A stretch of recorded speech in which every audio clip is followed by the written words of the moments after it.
And welcome everybody to this month's Intentional Success webinar. We're going to talk about how to oversell your way to better profits. I'm going to present to you 12 very scalable skills that you need to have in order to have a very scalable business model. And scalability is definitely where it's all at. I am, of course, Tom Stimson, your AV business guy guru. You can find me at trstimson.com if you haven't already. Look for me on Facebook. We got YouTube videos.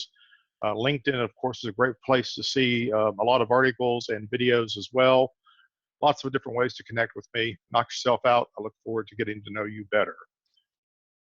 Our events are sponsored, our workshops, the AV Matters newsletter, which I founded, and these webinars are sponsored by all these good folks right here.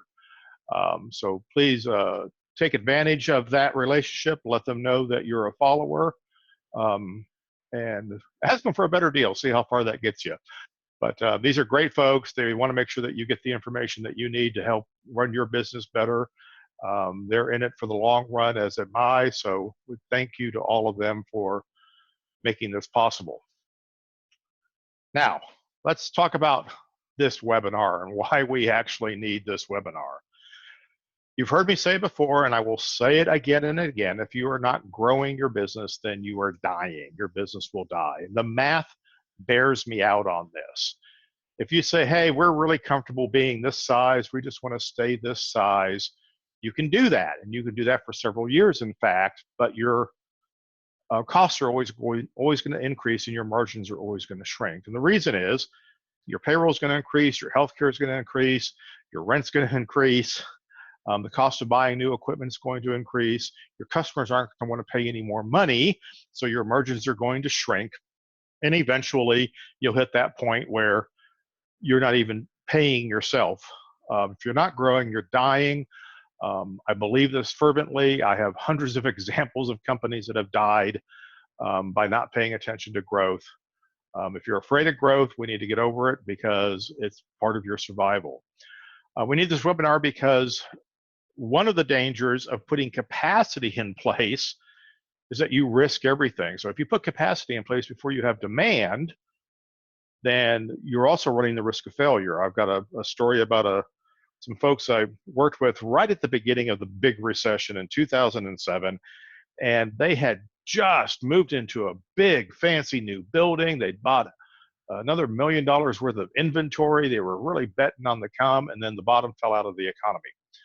And if it had been a 6-month drop, they might have survived. But of course, a year later, they'd lost more than half of their revenue. They took a huge risk. They took a huge gamble.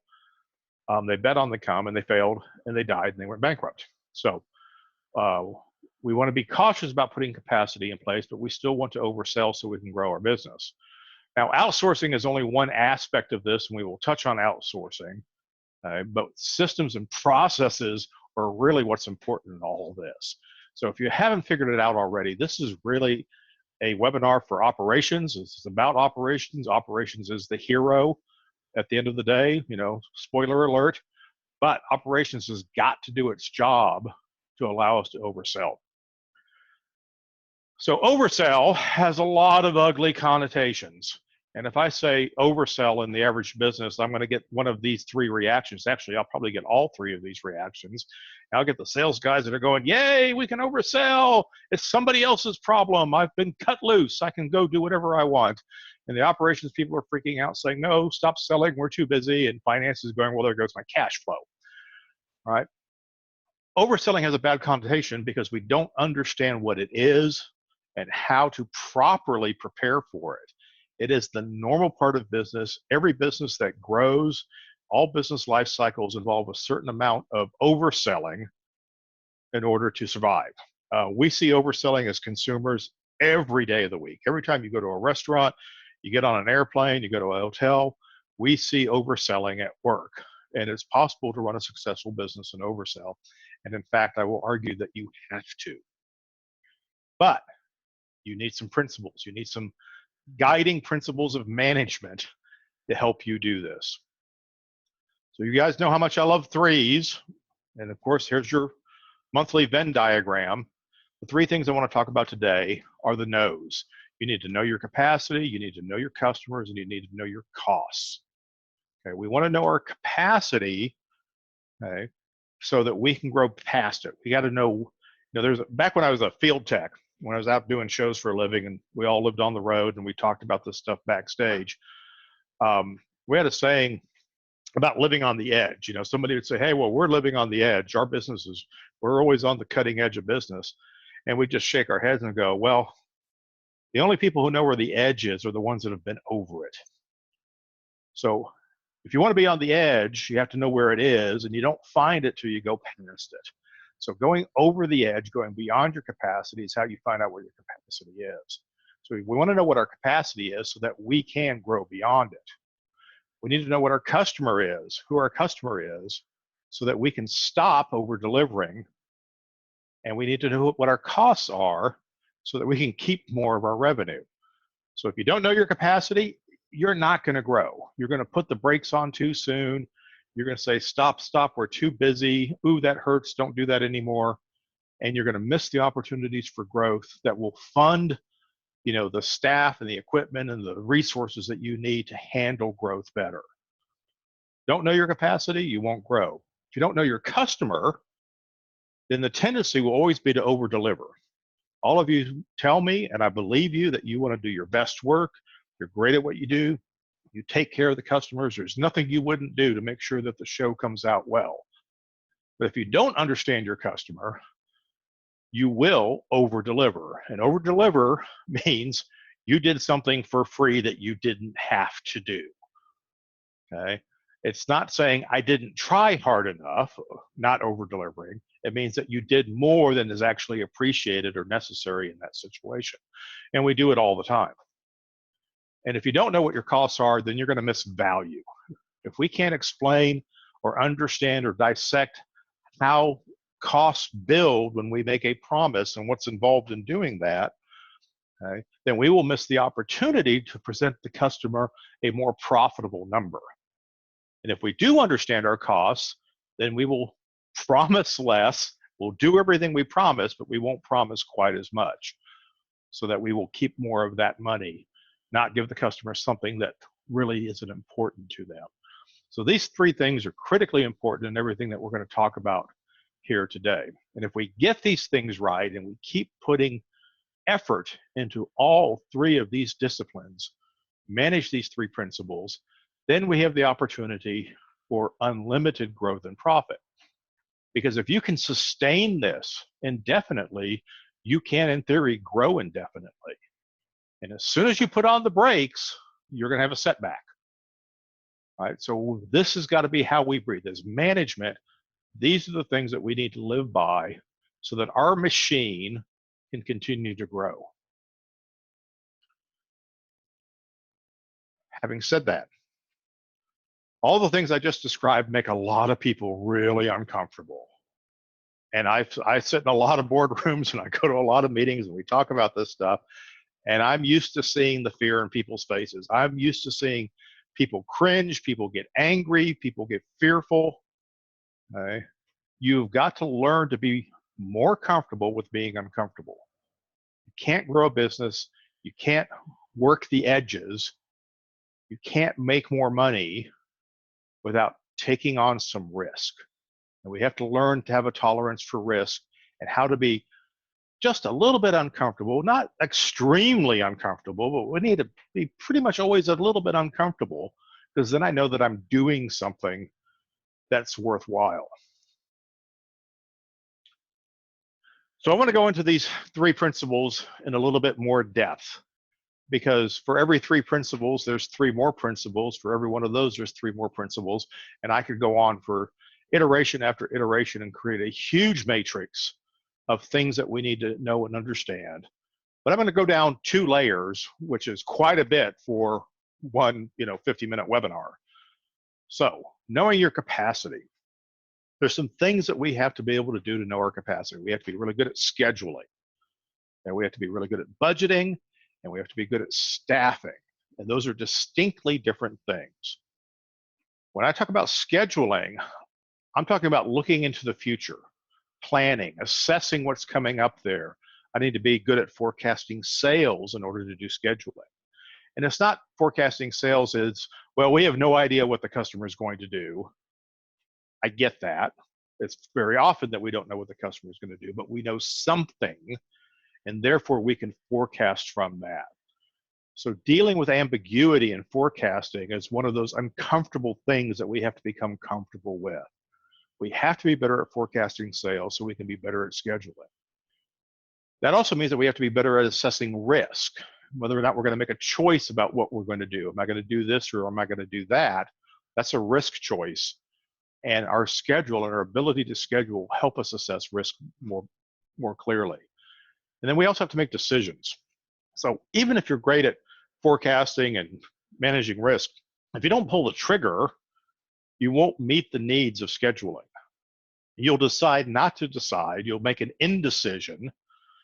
You know, what's Deming say? If you choose not to decide, you've still made a choice, right? So by making a decision, you're going to either limit or support your ability to do scheduling. We want to support our ability to do scheduling.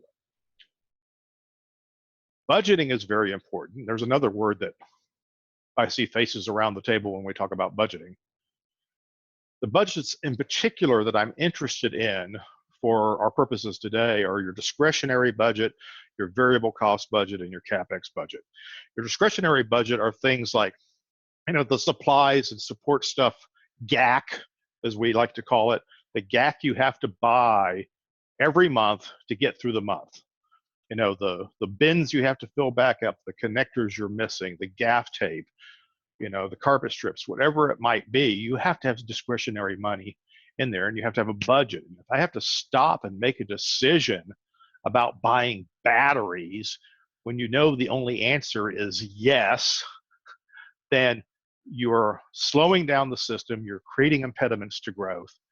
We need to have discretionary budgets. The people who are going to spend that money need to know how much they can spend before they need to ask for more money. So that's part of what budgeting does.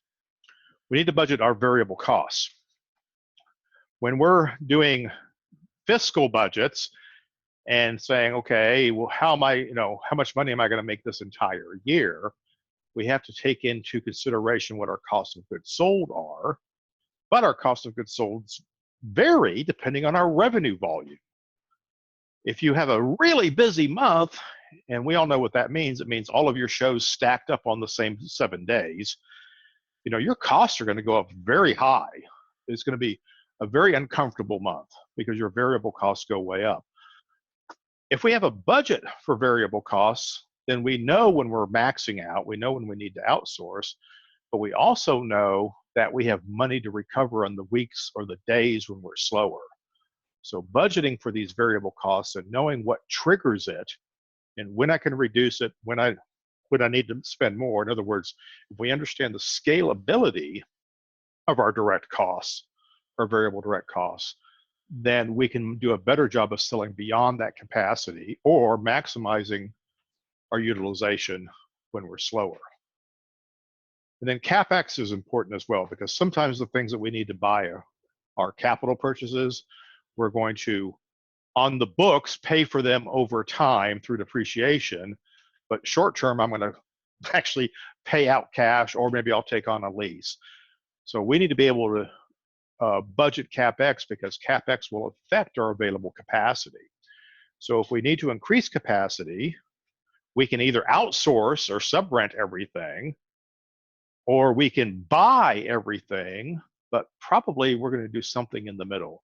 I'm going to buy what makes sense. I'm going to sub-rent what makes sense.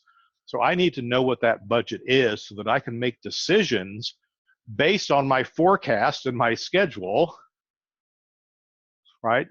I need to have a complete understanding of all the levers that affect my available capacity.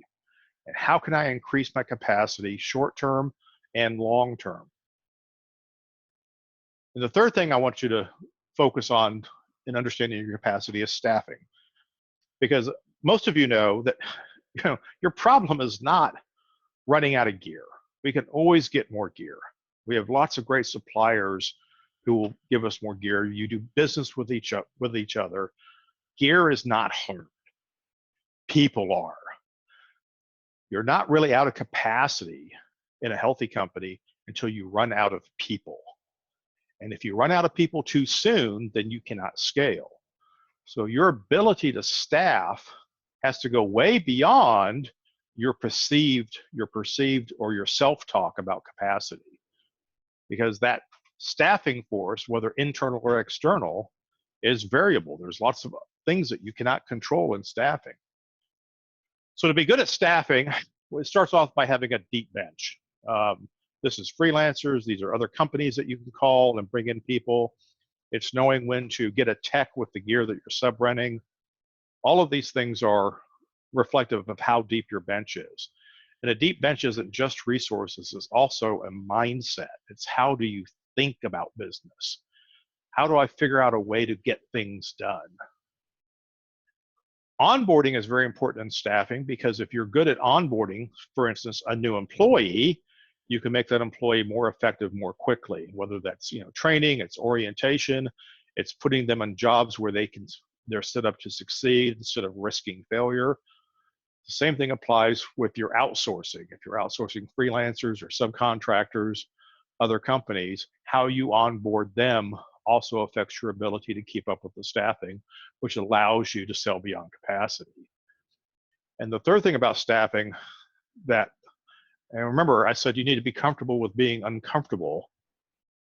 The biggest obstacle I see to staffing in most of the companies that I work with is a lack of self-awareness. We don't find good freelancers because they're not as we think we're really, really good, and we want freelancers who are as good as we are, and we don't see those people.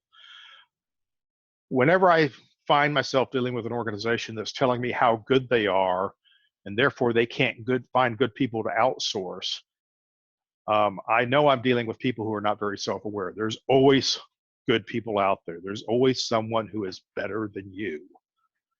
And the same thing happens in terms of competition, right?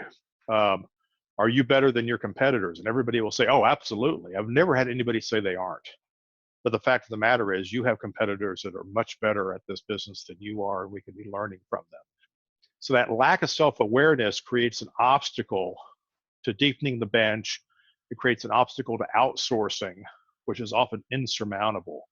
And if I've got a person on staff who thinks that they're the best at what they do and can't see the skills in other people because they might do it differently, that becomes problematic. That becomes a self-limiting constraint to growth. So we have to be self-aware. So these are the elements of knowing your capacity. Now, if I drill down into knowing capacity, one of the things that we need to be very aware about is staying in scope. If we sell something and we sell a specific scope of work, and I understand as operations what that scope of work is, if I stay within that scope of work, I protect resources that can be used for another scope of work. The example that we all are familiar with is, your techs are out in the warehouse prepping a show, and please understand that I don't believe that that is ever the right choice, techs prepping a show, but I realize that that's a norm for most of you.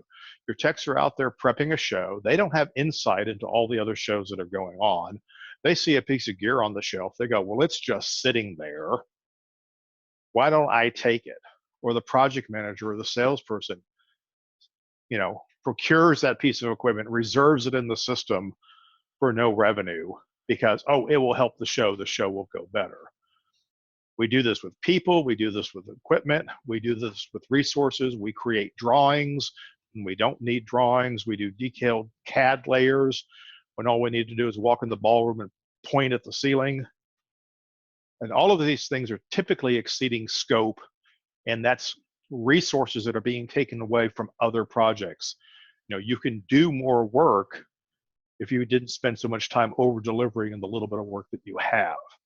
So a lot of our capacity issues are self-inflicted. We only have one job on the books, so we throw everything at it, then the next job comes up and everybody goes, oh no, we're too busy, we can't do that. We've already put everybody out in the field. We have all the gear is gone. That's a problem. And I see this in small companies. I see it in big ones too. Companies that shouldn't be running out of resources will do this. Now, let's talk about knowing your customers. Oh, Tom, I know my customers. Yeah, I'm sure you do. We all know something about our customers. We think we know our customers, but I can also point to many, many times where we misunderstood our customers and it affected our ability to oversell. So in order to know our customers, I need to have these three principles in play. I need to have a process for changing processes. It's very, very important. You know, it's the operations mantra. We need a process for process change. Once you've settled and become comfortable on a process, it's probably time to change it. Because if you're growing, your processes will have to change continually. I went through 50% growth year on year for 9 years in the 90s at Alford Media. We barely had time to write a process down before it was time to write the next process. So process for process change is really important. You've got to be very proactive about changing processes. You have to expect and want to change processes. You need a team that's very adaptable and comfortable with all of this. But it also helps that we work within the scope of the process that we're trying to do. What's the process exist for? Don't try and make it do more than it needs to do. Just change the process for now. Don't change it for 5 years from now. You know, a lot of process for process change fails because we're trying to solve the problem we think we're going to have in 2 years. You know, let's first solve the problem that we have now, or the opportunity that we have now. Knowing your customers means that you have to be really good at pipeline, understanding your pipeline management. This is the sales funnel. These are all those quotes and, you know, proposals that are sitting out in your system. Well, and especially the ones that the salesmen aren't putting in there, because as soon as they put it in the system, you start asking questions about it that they can't answer, and so they hide it from you. You know, operations creates that problem, right? When sales doesn't tell us stuff, it's because we ask questions that they can't answer yet. So we have to work at pipeline management. And pipeline management is, number one, expect to be busy. Okay, don't work for breathers. Okay, work to be out of breath. Our products and services, everything we put together has to be built on scalability. You know, a great example of this is that we were, you know, during the big growth phase in the 90s, you know, we would order a new product and we would design a case for it based on that product. Well, that's not a scalable solution to that. It took us several years before we realized that what we needed were standard case sizes, and we designed the inside of the case to the product, rather than designing a custom case for every product. Now, that may seem like common sense to many of us now, but that's one of those growing pains that you figure out along the way. And in fact, we went back and redid a whole bunch of cases, got rid of cases that no longer fit the standardized casing packages that we developed over the years. And this comes from the ability to manage the pipeline and think in this way, comes from having a capacity to think. My example for that is, you know, going to find the operations manager to ask him a question, and he's out loading a truck. And so, why are you loading a truck? Well, we're really busy. Well, I know that you're really busy, but you're the operations manager. You're the one who would know that we're busy. You're the one who should have hired extra labor. And while you're loading a truck, you're not doing the things or thinking about the things that are going to prevent this problem in the future. Right? So we need to carve out capacity to think. There's a work ethic sometimes that everybody is billable. Everybody needs to be working on something. If we're busy, we clear out the entire shop. Everybody's on show side or in a delivery van. And that's completely irrational from a business standpoint. Sometimes we have to think. Sometimes we have to have somebody who gives directions. You need generals from time to time. And knowing your customers means that you also have a grasp of kits and systems. Okay? Scalability and the limit of customization kind of go hand in hand. Now, when I start talking about limiting customization, then I get a bunch of techs who get, you know, their shoulders start moving around, they start leaning forward, and their head tilts, and they look at me sideways and say, but We do only high quality work. Every job is special. We have to customize every solution. And the honest truth is, well, no, you don't. You're using the same speakers, the same amp-racks, and the same microphones. You don't need to build a custom rack on every job, right? So we need to limit the things that we customize and anticipate our customers. We need to know enough about our customers to know that they are really pretty agnostic about whether your processor is between your amplifiers or on top of your amplifier. I mean, they just don't care. So you can use standardized products, kits, and systems and apply them in a customized way. If we understand our customers, we're also anticipating demand, which will tell us how we can configure kits and systems so that they're absolutely usable 90% of the time. I had a client here just a couple weeks ago who had an issue. We had repackaged their kits and systems. They took in all their wireless mics, and they had built in, some 4-up systems, one 8-up system, and a bunch of singles. And because they weren't planning very well, they had a job with 3 wireless microphones on it. And so they sent out 3 singles because they didn't want to over deliver, right? Good. The next job that came up needed 1 wireless microphone, and the only thing that was left in the whole shop was a 4-up system. Now they say, well, do I send out a 4-up system and tie it up, or do I sub-rent 1 wireless microphone? When in fact the problem was they didn't look ahead, they didn't plan well enough, they didn't anticipate their customers, look at their pipeline to say, oh, the job with the 3 single wireless microphones, we should have sent a 4-up system, and now I would have a single wireless microphone to go out with this job. These are the things that you do. That capacity to think allows you to apply these systems better. One of the things that comes up in these meetings, and not all the meetings I have are uncomfortable, by the way, but but when we're doing difficult ideas, they can be. One of the challenges that we had in the when I was running the company I used to work for, Alford, was that in-between space between there's a confirmed job where we've got a signed agreement or a deposit check or whatever it is that tells us this is an absolute go, and the client being silent and not telling us anything. There's an in-between thing there where the client says, yeah, you guys are going to do that. I can't sign the paper yet. We have to do this, this, and this. But your timeline starts to work against you. And you've got to start thinking in terms of, okay, if I wait for this to be fully confirmed, I'm going to miss the opportunity to buy airline tickets at a good price. I might not get a freelancer scheduled. He may take other work. I may have a staff person who wants to take vacation that week, and I need to tell her no, take it the next week. So in order to fulfill the demands of operations, and we want to behave as if we're going to be busy, I sometimes have to take a job and treat it as confirmed. Say, guys, it's not a 100% concern, but as far as operations is concerned, we are treating this as confirmed. We're going to do everything up to and including X. I've even had crews prep an entire show ready to load onto the truck, and once a year you walk out and say, sorry for the fire drill, guys. Put the gear up. The order didn't come through. We made the right choice in prepping it, because it would have been problematic to wait to the last minute to prep it.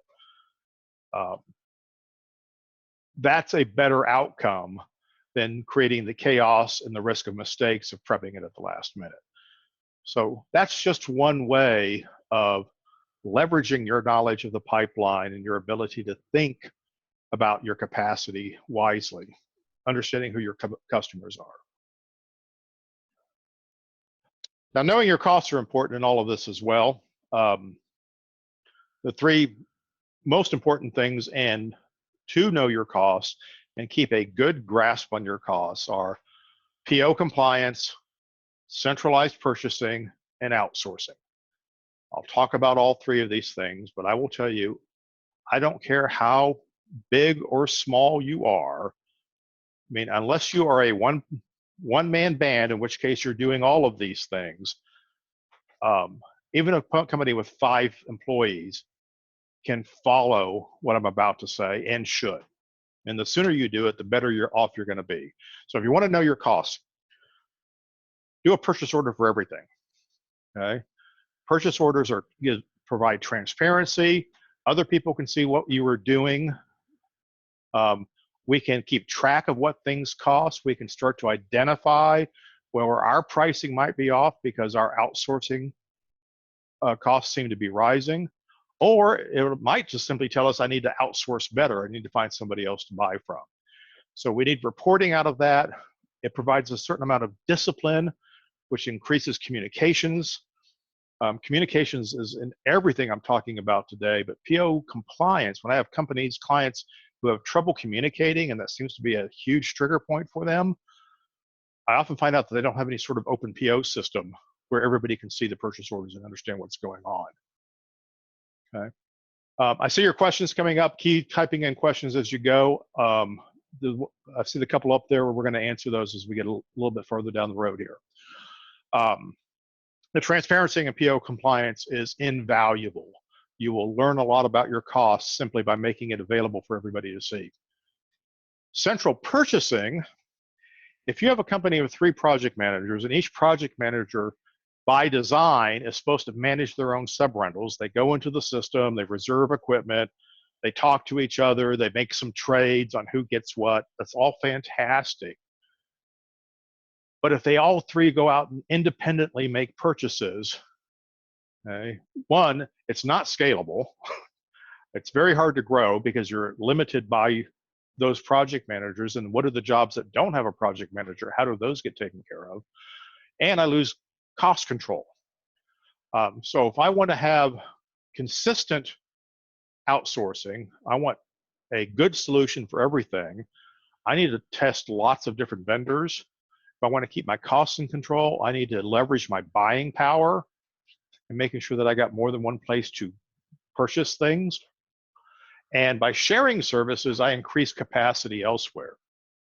So if I have 3 people who are all doing the same job, and I could take that job and give it to one person, and that might only be a quarter of their day, then maybe there's 3 other things that I could take and centralize and put to one person who never goes out on a show, who never does an emergency delivery. Matter of fact, we never let them out of their cubicle because we chain them to their desk, and we can make them the central service for any one of a number of things. But purchasing is very important. Now, outsourcing, and this goes beyond just, doing the occasional sub-rental. If I can document, standardize, and expand my outsource pool, I can scale my company. And in fact, it is a core competency that you be able to do this. You have to be able to find more people. You have to be able to find more gear, more suppliers, turnkey suppliers. You need entire lighting packages with techs.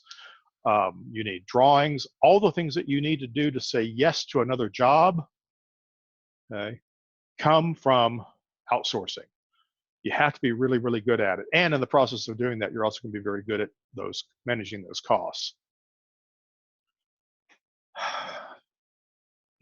So in terms of outsourcing, I'll talk about freelance techs for a second, because one of the questions I will have, and I already see it up here, is the question about where do I find more freelancers? I need to outsource, but we keep running out of freelancers. I hear it all the time. Okay? The philosophy I have is you need to kiss a lot of frogs. The way to find good freelancers is to keep hiring freelancers. And good freelancers will refer you to better freelancers. Bad freelancers refer you to crummy freelancers. So how do I know the difference between a good tech and a good freelancer and a bad freelancer? It's the quality of the person that they recommend when they're not available. So if you're getting bad recommendations, then you already have a bad pool of freelancers and you need to reach out a little bit farther. Maybe you need to pay more. Maybe you need to pay faster. You probably need to book a lot sooner than you're booking now. So once you find a good tech, do not give them all the work. Go find another one and give them some work, and then go find another one and give them some work. Even if the amount of work doesn't change, if I spread that work amongst 3 people, I have 3 people available to fill my calls who I know how to work with and they know how to work with me. So don't put all your eggs in one basket. So of all the things I've had experience doing, managing freelance techs is probably highest on my resume in terms of volume. And let me tell you, you can't have enough freelancers and you can't treat them well enough because they're critical for your business. So there's the basic tenets that I've outlined for you. We're going to have some Q&A, of course, in a few minutes. But I want to go over the 12 keys again. I want to recount everything I just told you while you're thinking about the questions you want to ask me. So the 12 keys to having a scalable business, in no particular order, except this is how I just presented them, is number 1, you've got to know your capacity. You've got to know what it is so that you can sell beyond it. You've got to get comfortable with being uncomfortable. Okay? Know where that line is and keep that line moving. Keep it moving forward. You've got to forecast better. You have to have better insight to your pipeline. You got to make better judgment calls about whether or not a job is going to confirm so that you can move forward. Make a decision, which means that you have to know your risks and your tolerance for risk. You're going to make a decision and you're going to have to take a risk in order to fulfill that decision. So just like you need to know what your capacity is, you need to know what your risk tolerance is. Staffing in all of this is a core competency. Okay? If you are not good at staffing, you can't grow your business. Whether it's hiring permanent staff, hiring freelance staff, or simply scheduling them effectively, all of these fall under the category of staffing. And you've got to be good at this. There's no compromise on this. Know your customers so that you don't over-deliver. Don't give them something that they don't need to make yourself feel better, because that's capacity that you could be using to grow. Okay? Selling and working within scope are also core competencies. And if you want to save money, if you want to make more money, that's probably the biggest hole most of you have in your business. You're losing profit, gross profit, through over-delivering on jobs that could have been better defined for customers who know exactly what they want, but you gave them even more than that. Process change, knowing how to change processes, very important. We need a skill for that. We need to know how to communicate internally when we change a process. Okay? We need to be proactive about this. You can change a process in the middle of your busiest week of the year if you know how to do process change. Okay? Managing your pipeline. Let's start with understanding your pipeline, your sales pipeline, and what it means and how it behaves. When are you busy? How much is your normal pickup in a month? All of these things are part of your pipeline management so that you can plan better. Learn to systemize your products, because custom does not scale. Custom is a one-for-one transaction. You cannot scale business where everything is customized. And you need to know your costs, of course, so you can make more money. PO compliance, for all the reasons I've just stated. I need the information, I need the data, and I need the communication so that I can grow more effectively and with less fear. If I centralize purchasing, I get better cost control, I negotiate better, I get more consistent results. And if I have unlimited outsourcing, I could have all of my capacity completely depleted and keep selling, because I can outsource an entire project if I need to. And while that may sound a little extreme to you, you will not grow. You can't survive 50% growth a year without doing that from time to time. So these are the keys that I believe in. I've never put them all together in one package before or presented them this way, but it's very, very important that we understand all of these things.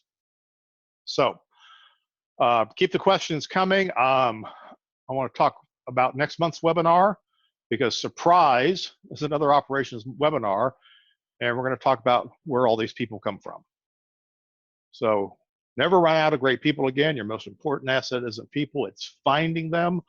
I've done this for years. I will tell you how to do it, how to be better at it, and have a better labor force in your organization. And speaking of operations, our Jumpstart workshop, August 12th through 14th in Dallas, is on operations. The registration is now open. You can find that by going to my website /Jumpstart. You've probably seen it already in the Intentional Success newsletter or received a promo about it. Now's the time to start registering. We're actually, registration opened on Saturday and it's already a quarter sold. 25% of the seats are already sold. And that's before my my clients and other people who have prepaid for seats have even registered. So we're probably closer to 40% sold on this. So start doing something about that now. Here's the kind of things that we're going to talk about at Jumpstart for Operations. Scalable profit with less stress. Sounds like a great idea. If you were at the management workshop last year, you learned about my business progress model, beta 1.0, 2.0, 3.0. We're going to apply that specifically to operations so that you can see how your business will look over time as you grow and expand. We'll talk about process flow, staffing, scheduling, delivering gross profit. We're going to come at these from a high level. We will drill down into some details. If you've not been to a Jumpstart workshop, there is tons of opportunity for questions and collaboration, table exercises, networking. If you're in operations, this is a great way to advance your job. You can probably get 3 years of experience in 2 days at this workshop. Oh, we're going to have a panel discussion on RFID, so you can start thinking about whether or not that is in your future.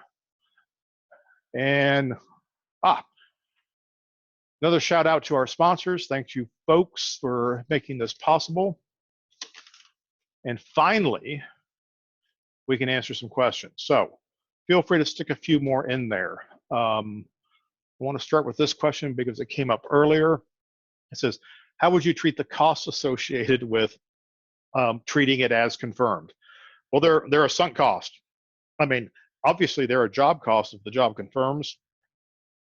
Otherwise, they're just the cost of doing business.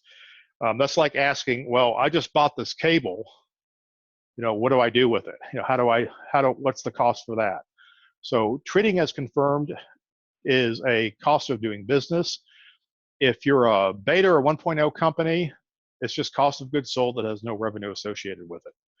If you're a 2.0 or even a 3.0 company, I would probably associate it with a cost of sales or a marketing cost or a business development cost, and apply it there. But technically, it's always going to be a cost of goods sold. You could even create a category for unrecovered costs so you can keep track of it. I think the practice of treating it as confirmed, you'll probably have very few instances where you have an unrecovered cost. Even if you bought an airline ticket, you might pick up a change fee for it, depending on how you buy airline tickets. But I tend to find that it's not that big of an issue. You might treat it as confirmed and not even buy an airline ticket. You may even say, we're going to do everything except that. So thanks for that question. Another question. Let's see. Well, this is the same question. If we buy a ticket and the job cancels, it doesn't confirm who pays for it. Cost of goods sold. You can always try and charge the salespeople for it. That's always fun, but it just never seems to work. This is an earlier question before I went on the rant about finding freelancers, is where do I find good freelancers? I want to add to that a little bit. The way you find good freelancers is through your freelancers. They know the other freelancers and they know who's good. And they should be recommending somebody that they think is better than they are. If they're not a very good freelancer. But you can also be very attractive to freelancers. Marketing is how you make your business attractive for customers, but it also works for making yourself attractive to potential employees, potential suppliers, freelancers. So be a more attractive hiring company, pay fast, book way far ahead, do not cancel people. If the job cancels, give them other work. You've all heard me talk about all this before. If you want good freelancers, be a place that good freelancers want to work. All right, next question. Somebody says we created a job status, expect to confirm and flex to allow operations to staff shifts and create pull sheets. And that's fantastic. That's good.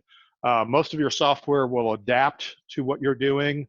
I know a lot of people have I think the nomenclature is you write it as a quote and it doesn't check availability, but if you write it in heavy pencil, it checks availability. So everybody's order gets written in heavy pencil, even though there's no chance in hell that you're going to get the job. Okay, we can adapt to how our software works and customize it where necessary, but adapt to how it works. So good for you for doing that. Great. Next question. Watching the time here. We're doing good on time. What are your thoughts on cancellation fees for jobs? Do you have a go-to policy procedure for that sort of, I'm guessing, situation? Cancellation fees for jobs. So if a client confirms something and then it cancels, there's not a standard policy for this, and in my practice, we rarely ever did it. However, I would probably write a proposal with terms and conditions that says once confirmed, you can cancel the project up to 2 weeks out. Pick your timeline. Up to 2 weeks out with no penalty. Inside of 2 weeks, we're going to charge you for 20% of the job for incurred costs. With inside of 3 days, we're going to charge you 50% of the job. You can write that language. It's not always easy to have it met because if we're dealing with a middleman buyer, they may not have any money to pay that with, so they may not honor it even though they signed it. I mean, it's like how many of you clicked on Apple's terms and conditions without reading it? Well, your clients do the same thing. So I'm not a big fan of cancellation fees, but there are times where you're going to incur costs, and we need to make it clear to the customer that they've made the decision to move forward. There is now a cost involved, whether the job proceeds or not. Next question. On the topic of over-delivering, what is a fair target percentage of margin or gross of value adds that a project should support? Perhaps a yearly bucket of value add money for sales to dole out as needed. Oh, that's an interesting question. Okay.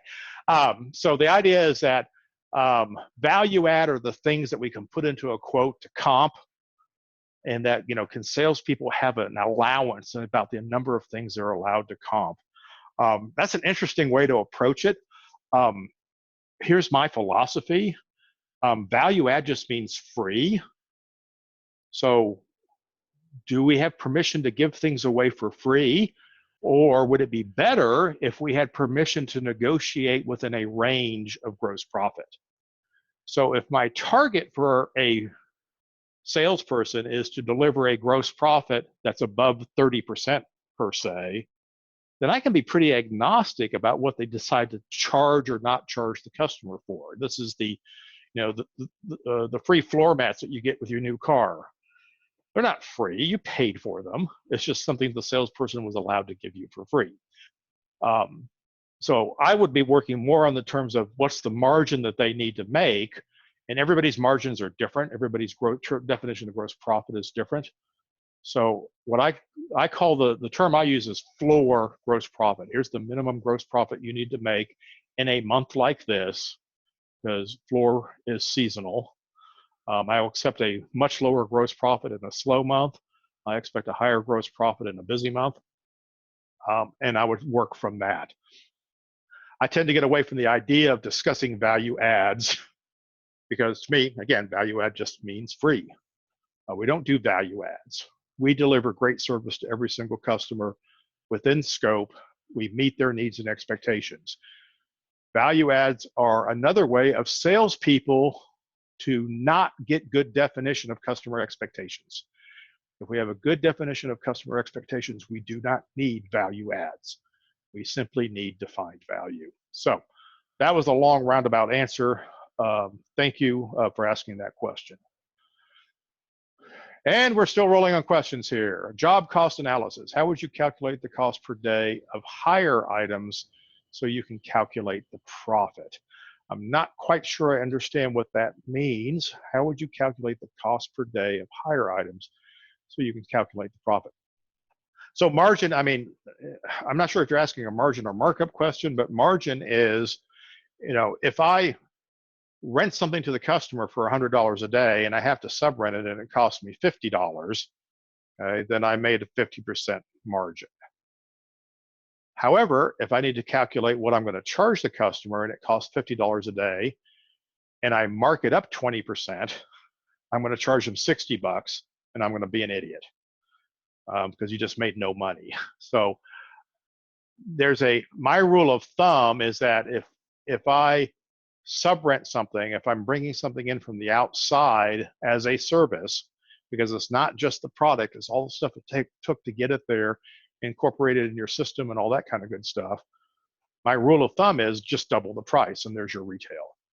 Now I have a price I could actually discount or shave a few points off of to help the customer out. It's not a hard and fast rule of thumb, but if you're working from a retail price minus a discount, that's the fastest way to get to a retail price. It's just double the wholesale price on it. So I don't know if that answered that person's questions. If not, just shoot me an email and I will try and answer the question you intended to ask. And I'll squeeze one more here.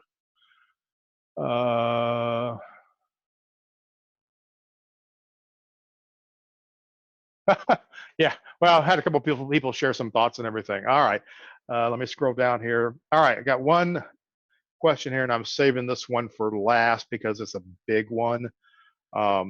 This is a valuable question. The person says, my pipeline is empty, but we still have problems when we are busy. Do I need more ops staff? And if so, how can I afford that? All right, that's a fantastic question. There's a lot of stuff going on in that question. I work with companies all the time that say, it's feast or famine. They have 6 months out of the year where they're busy. They make money on 4 of those months, they break even on 2, and then the other 6 months they lose money. But they struggle with growing the business because every time they try and grow, they get more business in the same 6 months that they're already busy. And so operations throws up their hands and say, please stop selling jobs in May, we're already busy. That's a pipeline problem. There's an ops problem in there, but there's a point where ops cannot scale unless it's a completely scalable operations. In other words, I have one operations person who works year round and we bring on the other 20 people on an as-need basis and I can make that business scalable. But that's a very challenging operation to build, but it can be done. The bigger issue is how do you make your pipeline a little bit fuller, and which often means you have to get past that plateau, that hump where you're at.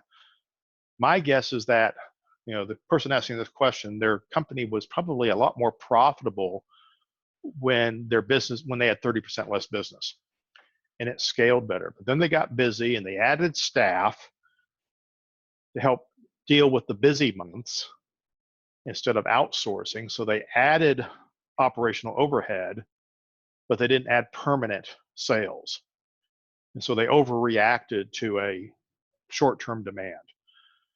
Scalability is all about that. It's all about not overreacting to a short-term demand. So having a deeper bench, outsourcing better, pricing things wisely so that you can afford to outsource. And unfortunately, the answer to this question is, do I need more staffs? No, actually, you probably need less, but you need to be better at outsourcing, which means that you need to be better at pricing.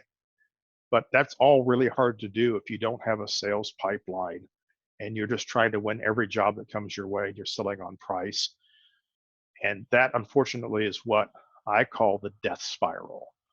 When you're selling on price that you can make payroll next week or next month, you're kicking the can down the road, and then you're in that situation next month and you're selling, to make payroll tomorrow. And it just gets worse and worse and worse.